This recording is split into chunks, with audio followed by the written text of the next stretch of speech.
स्वागत है आप सभी का द फ्यूचरिस्ट सोलर में।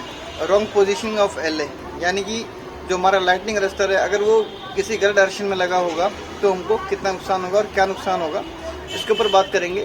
आगे बढ़ने से पहले आपसे बात करता हूँ कि जो एलए का काम क्या होता है। एलए हमारा होता है लाइटनिंग अरेस्टर, यानी कि जिस वक्त हमारा मौसम ख़राब होता है, जब बिजली कड़क रही होती है, तो हमारा लाइटनिंग अरेस्टर के ऊपर एक वो पैराबोलिक हमारा वो हमको प्रोटेक्शन देता है हमारे सोलर सिस्टम को, सोलर प्लांट को। और वो कैसे देता है, उसके लिए ऑलरेडी मैं वीडियो बना चुका हूँ, आप ये वीडियो देख सकते हैं कि किस तरीके से वो जो प्रोटेक्शन है हमारे सोलर सिस्टम को, जो हमारा सोलर प्लांट लगा हुआ है, इन्वर्टर लगे हुए हैं, सोलर मॉड्यूल लगे हुए हैं, और जो बाकी हमारे घर के अंदर जो सामान लगा हुआ है उसको किस तरीके से प्रोटेक्शन देता है, उसके लिए आप ये वीडियो देख सकते हैं। और जो अभी मैं आपको दिखाऊंगा कि जो सोलर है अपना, जो एलए है, वो हमारा जो भी हमारा सोलर का हाईएस्ट ऊपर वाला मॉड्यूल होगा, उसकी ऊपर हाइट से कम वो 1 फुट और ऊपर हाइट पे होना चाहिए। क्योंकि जब भी बिजली ऊपर से गिरती है तो गिरती है कि जो हाईएस्ट जो उसको कंडक्टिंग मिलेगा मटेरियल, उसके ऊपर गिरेगी। तो वो सबसे हाईएस्ट कंडक्टिंग मटेरियल आज की डेट में जो अवेलेबल है वो है गोल्ड, उसके बाद है सिल्वर, उसके बाद है कॉपर।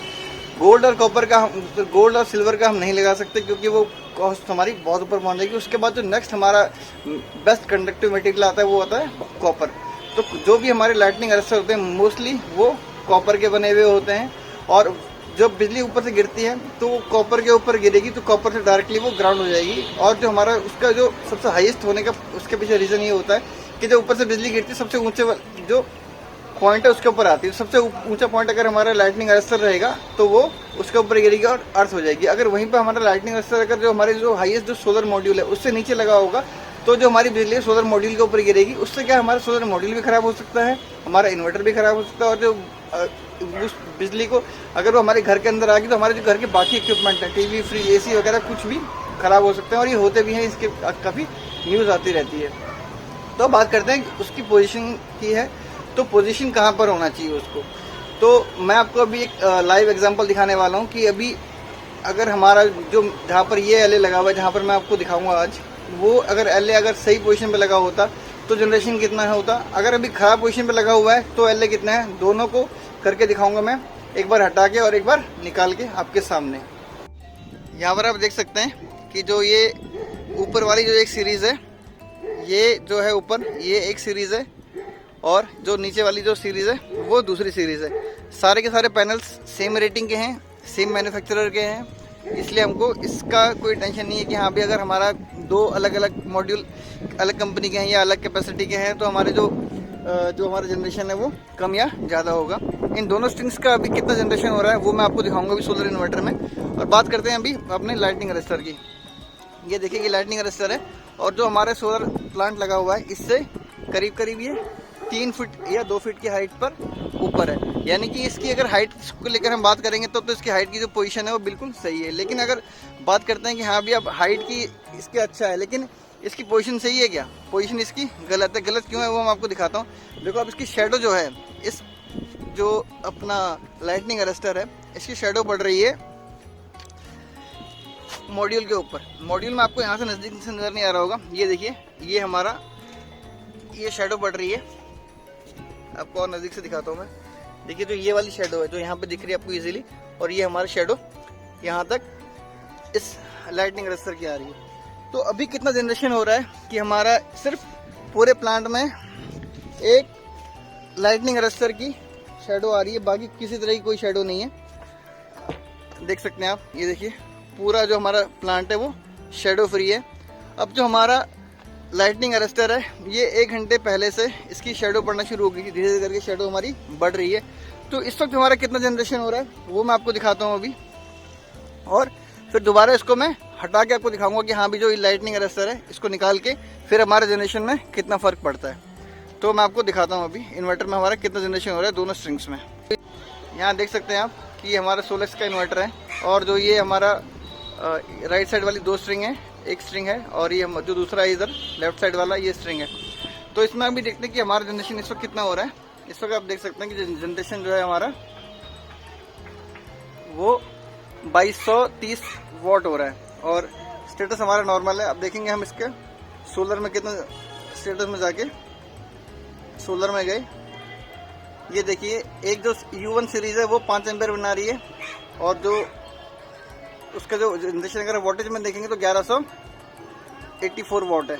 और दूसरे में देखेंगे I2 में 1120 वोल्ट है। और जो इसका पावर है वो 4.5 एम्पियर है, यानी कि ऊपर वाले से हमारा ये जनरेशन 0.5 एम्पियर कम कर रहा है। 0.5 एम्पियर यानी कि करीब करीब आपका कितना वोल्ट हो गया।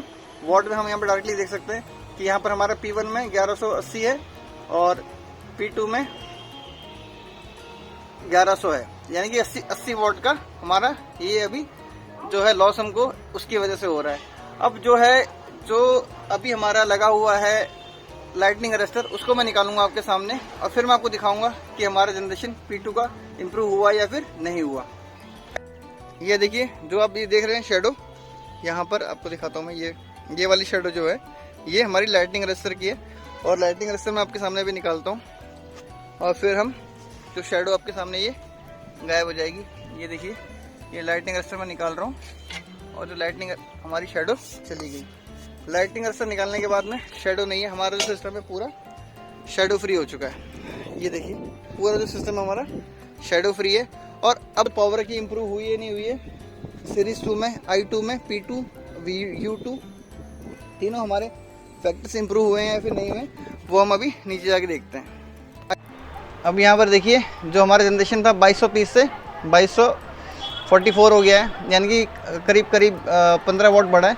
लेकिन अभी क्या है कि सन का एलिवेशन भी धीरे धीरे करके नीचे को जा रहा है, तो हमारा जनरेशन भी डिक्रीज़ होगा। लेकिन अब बात करते हैं जो दो हमारे स्ट्रिंग थे उनमें कितना फ़र्क है। पहले हमारा 0.5 एम्पियर का फ़र्क था, अभी देखते हैं कितना फ़र्क है।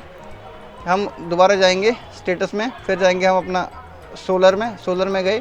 सोलर में जाने के बाद में देखिए जो हमारे 4.9 एम्पियर है, 5 एम्पियर ऊपर वाले का और नीचे वाले का भी हमारा 4.9 और इसका वेरिएशन कर रहा है। यानी कि जो हमारा पहले जो इनके बीच में 80 वोल्ट का फ़र्क था, अब कितना है ये देखिए। P2 में जो वोल्टेज बन रही है हमारी 1148 बन रही है और P1 देखिए 1157, 1160 और 1142, 1147। ये देखिए 1156 ये वेरी होता है क्योंकि ये MPPT होता है और 1142। पहले हमारा जो फ़र्क था वो था 80 वोल्ट का, अब जो हमारा फ़र्क है सिर्फ 10 वोल्ट का रह गया। ये भी ऊपर नीचे होता है, वेरिएशन रहती है क्योंकि ये MPPT की ट्रैकिंग रहती है, पूरा एक्यूरेट नहीं हो सकता दोनों का। लेकिन जो फ़र्क आपने देखा कि हमने जनरेशन जो है हमारा एक जो सोलर का LA है वो कितना फ़र्क कर रहा है। एक बार दोबारा मैं उसको लगाता हूँ और फिर आपको दिखाता हूँ कि अभी दोबारा कितना फ़र्क पड़ गया। ये देखिए अभी LA की पोजीशन नहीं है, वो हमारा LA लगा नहीं हुआ और मैं LA लगा रहा हूँ और LA की दोबारा से शेडो इधर आने लग जाएगी। ये मैंने LA लगा दिया, ये देख सकते हैं आप यहाँ पे इसकी शेडो ये आ रही है यहाँ पे जहाँ पर मेरा हाथ है। और इसका अब कितना जनरेशन में फ़र्क पड़ेगा वो हम देखते हैं। ये देखिए जो हमारा जनरेशन है वो 2100 उस पर आ गया है।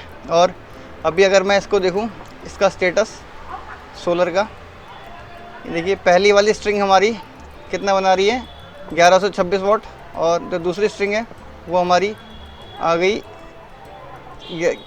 1050 पे। यानी कि वो ज़रा सी छाया जो हल्की सी शेडो बढ़ रही है लाइटनिंग अरेस्टर की, वही हमारा जनरेशन नीचे ला रही है। और डिटेल में आपसे बात करता हूँ मैं अभी।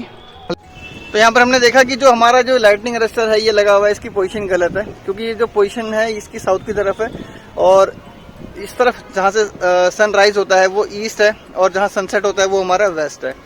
तो अगर हम ईस्ट में लगा देंगे तो सुबह के समय से लेकर दोपहर 12 बजे तक या फिर 1 बजे तक जब भी उसका शेडो पड़ेगी वो आपका जनरेशन ख़राब करेगा। और अगर हम साउथ में लगा देंगे तो वो सबसे ज़्यादा आपका जनरेशन ख़राब करेगा। अगर वेस्ट में लगा देंगे तो वो शाम के समय में 3-4 बजे के बाद में आपका जनरेशन ख़राब करने लग जाएगा। तो कौन सी पोजीशन कौन सा एंगल उसके लिए सही है, उसकी डायरेक्शन सबसे सही है नॉर्थ की। जी हाँ, नॉर्थ में आप अपने सोलर प्लांट के ऊपर, जैसे यहाँ पर ये है, इसको मैं चेंज करके भी आपको एक वीडियो बना के दिखाऊंगा कि मैंने इसकी पोजीशन है वो चेंज कर दी है।